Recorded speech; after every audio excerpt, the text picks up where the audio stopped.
So welcome everyone to another Venari Podcast, and I think this is a really cool subject and something close to my heart that we're going to be talking about today. So let's crack on. Do you want to introduce yourself, Joe, and introduce this fantastic company for which you're working?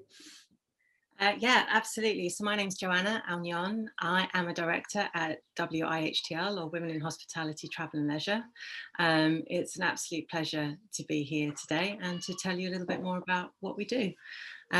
We are essentially a members organisation, and we bring companies together, and our mission is to improve representation at leadership level and across all levels actually, but a leadership level of women and ethnic minorities across our sector globally. And we have a mission to positively impact 5 million people across the globe by 2025. There's so much appetite to address these issues, and there's so much talent in our industry, and that biggest challenge that you've got, which I feel you are best placed as any company that we've spoken to actually help bring that together. The next challenge is really, can we get enough organisations knowing who you are? What successes sort of do you attribute yourselves to more recently? Like, what are the things you're most proud of achieving? Like, what should people be taking note of? Most recently, I think our biggest achievement is that through COVID, we actually grew our reach. Yeah, that's incredible. And we increased our membership. We really reacted to the needs of the industry, because in the beginning, when obviously the pandemic hit, we thought, what do we do? And we knew that what we could do was bring companies together to share and work together, because everyone was fighting in fog. So we're massively proud of the fact that we've been able to increase our impact despite a global pandemic.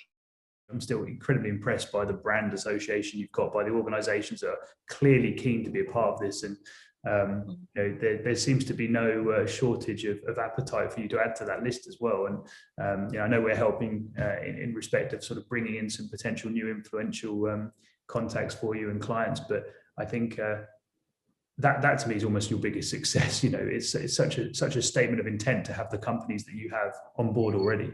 It truly is driven by action and not just the talk.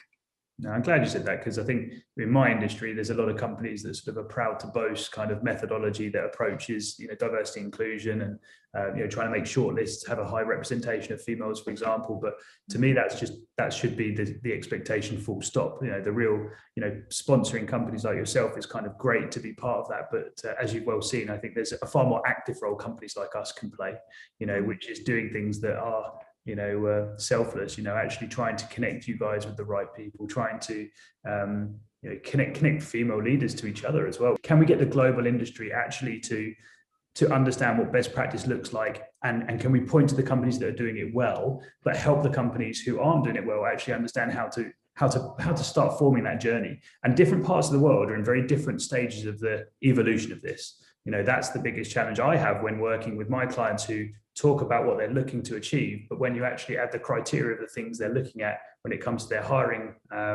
agenda, you suddenly think it's very difficult for them to actually achieve diversity and inclusion in these very difficult positions they're looking to fill if they don't actually have a very good sense of why they're doing it, how they can do it, where they can get the advice from.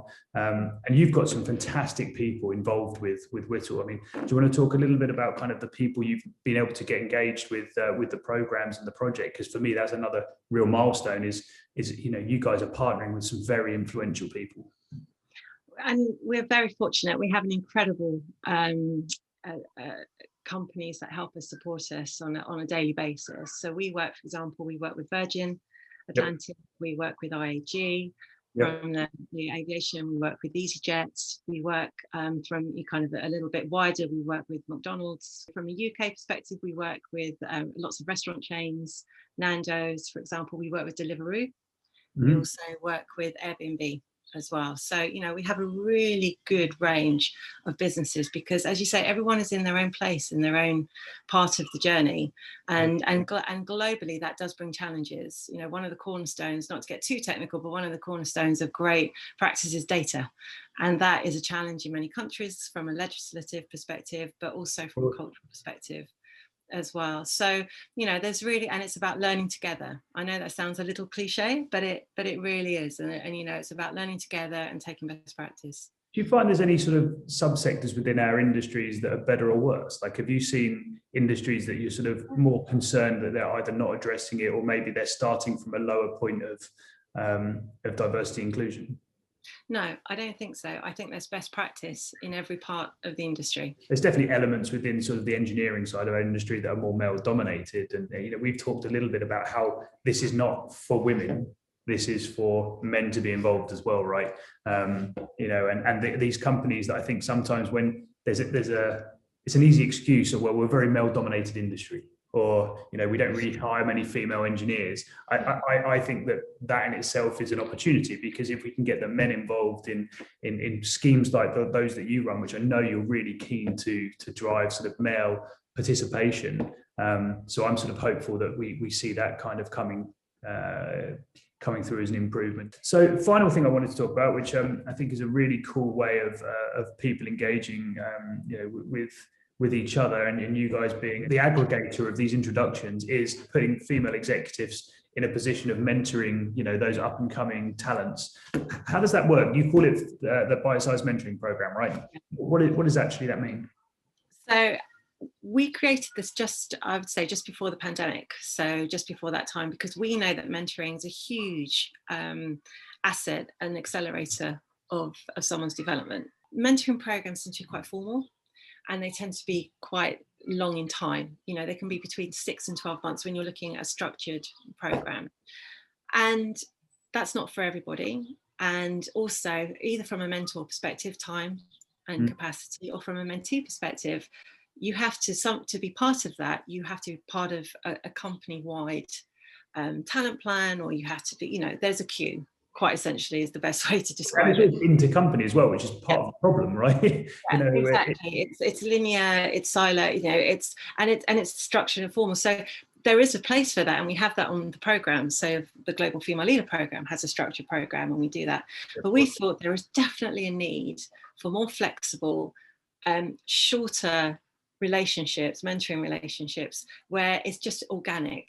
And, you know, but you might have a particular thing as a mentee you want to talk through, a senior person with. You don't need 6 months. You just need a couple of conversations to talk it through. Yeah. So we created Bitesize, which we run through a mentoring platform. And the idea is that as a mentor or as a mentee, you go onto the platform, you create your profile, and you can pick your mentor. So you just send them a message and say, I would love you to mentor me, and vice versa. Mentors can pick mentees and say, this person, I could really help them.